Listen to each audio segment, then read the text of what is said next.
Hello, welcome to Screen Talk with yours truly, Nomfanelo. So, earlier, the Toronto International Film Festival, or TIFF, announced the winners for their 2025 film festival. They live streamed the event on YouTube. It was pretty early. So before I get into the winners themselves, just for the ceremony itself was fine. Um, there were some technical issues. I did notice that at times after when they announced the winner for a award, the slide shows the winner for the next award before the presenters announced the winners themselves. I'm not sure if that was a glitch or if it was an organizational issue. Also, too, I noticed before I clicked on the live stream, I saw on Twitter that it was announced that No Other Choice was the winner for the International People's Choice Award, but that was not announced on the live stream officially. And then I saw in the live chat that apparently the winners were announced through email of some sort. If TIFF wanted to reveal the winners publicly, they should have done that first before, I don't know, other people got that in advance. I'm not sure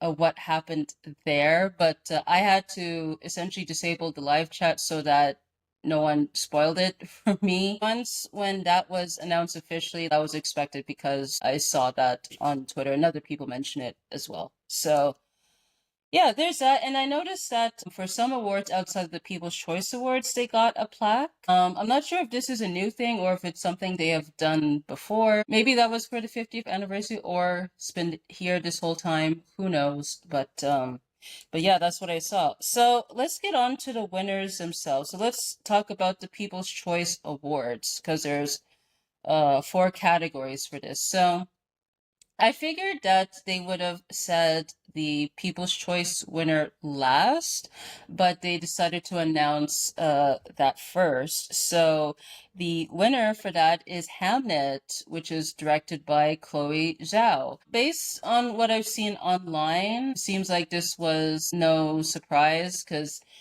this movie so far has gotten rave reviews. I'm sure that it'll be a big contender for the awards season. So congratulations, yeah, to everyone there involved with that movie.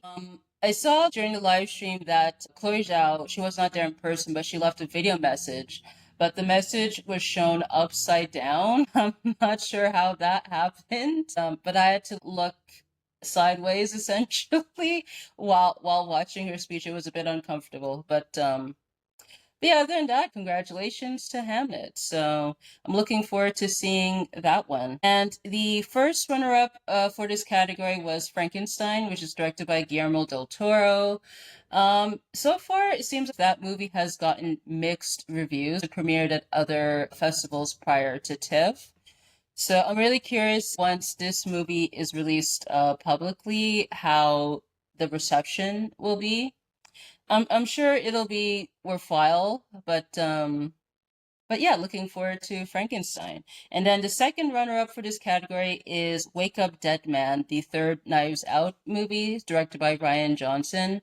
It seems like with Knives Out is quite popular at TIFF. It's not the first time those movies premiered there. Because I remember when I attended TIFF in 2019, I didn't see Knives Out in the theater there because of my schedule, but there were long lineups for that movie, I remember. But yeah, like not surprised with this movie being second runner-up. I've seen good reviews for the movie. It seems like here it's going for a darker tone. I'm not sure if this one will be a big awards player. And also, too, just worth note, it's interesting that both runner-ups here are under Netflix. Interesting. But yeah, really curious to see the award, how both Frankenstein and Knives Out do for this upcoming award season. So we'll have to wait and see on that. Now, for International People's Choice Award, now this is a new award for the festival. and it went to No Other Choice, which is no surprise, not only because I saw I saw it in advance on social media, but I've heard it got rave reviews so far. So good on that. And I appreciated that with the director, when he left the video message, it had subtitles, which is nice. So yeah, I'm looking forward to seeing this movie. It's unfortunate that it's gonna come out, I believe, in the new year. Because I think it's going to come out on limited release in December, and then it will go wide in January. So most likely I'll see it in January when it comes out. But yeah, I loved his previous film, Decision to Leave, so I'm sure this one will be no exception as well. And the first runner-up for this category is Sentimental Value, which is directed by Joaquin Trier. No surprise, because I've heard good things about that movie because it premiered at other festivals. And the second runner-up is Homebound, directed by Niraj Gaiwan, if I'm pronouncing that right. So yeah, looking forward to seeing all these movies. So I'm really curious in terms of the international categories, how that's going to do, especially for the Oscars. So we'll see. And for the documentary for People's Choice, the winner is The Road Between Us, The Ultimate Rescue, directed by Barry Average. And the first runner-up is the Elvis Presley documentary called Epic Elvis Presley in Concert. That's directed by Baz Luhrmann. Yeah, that's interesting. Curious how that's going to do during award season. Now, if you notice with the Oscars, particularly for the documentary categories, in least of recent years, they tend not to nominate documentaries that involve celebrities. So maybe this one could be the exception, who knows, or not. But yeah, I'm sure for other award shows it'll probably be nominated. I could see it getting nominated for Grammys, but yeah, that's interesting. And then the second runner-up for this category is You Had to Be There, How the Toronto Godspell Ignited the Comedy Revolution, which is directed by Nick Davis. So yeah, so who knows? Maybe some of these titles we could see for the Oscars. So we'll have to wait and see. And then for the Midnight Madness Award for People's Choice, that went to Nirvana, the band, the show, the movie, directed by Matt Johnson. That's quite the title. I'm not surprised. I've heard good things about this movie as well. Matt Johnson, I saw his previous film, Blackberry, a few years ago. That was great when I saw. So yeah, that would look like a fun movie. So with this one. And then the first runner-up is Obsession, directed by Curie Barker. I saw earlier in the week that apparently it's in talks to being acquired by, I believe, by Focus Features. So good on that. And then the second runner-up is The Furious, directed by Kenji Tanijaki, if I'm pronouncing that right. But yeah, good on those movies. And then also two other awards. There's a platform award that went to the Victory, directed by Valentin Vasilyanovich, if I'm pronouncing that right. So congratulations to that one. The honorable mention went to Hen, directed by Georgi Apolfi. Congratulations. And then for the Best Canadian Feature Film Award, so that went to you Saring Chitara, also known as Wrong Husband. That's directed by Zacharis Kunuk. That's interesting. The honorable mention is There Are No Words, directed by Min Suk Lee. Congratulations on that.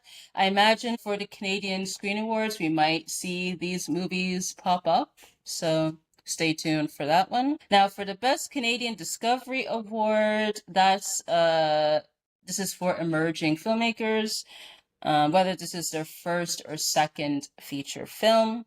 And it went to Blue Heron, directed by Sophie Romvari. So congratulations on that. And the honorable mention went to 100 Sunset, directed by Kon Sang Ki-rong, if I'm pronouncing the name right. So probably again, we might see these for other award shows, particularly Canadian Screen Awards. So we'll have to stay tuned for that one. And there's the shorts. Shorts, like for award shows, are quite interesting because they tend to be its own thing if you pay attention to the Oscars. So we'll see if any of these pop up. So for the shortcuts for international short film, that went to Talk Me by Jokar Hana, if I'm pronouncing that right.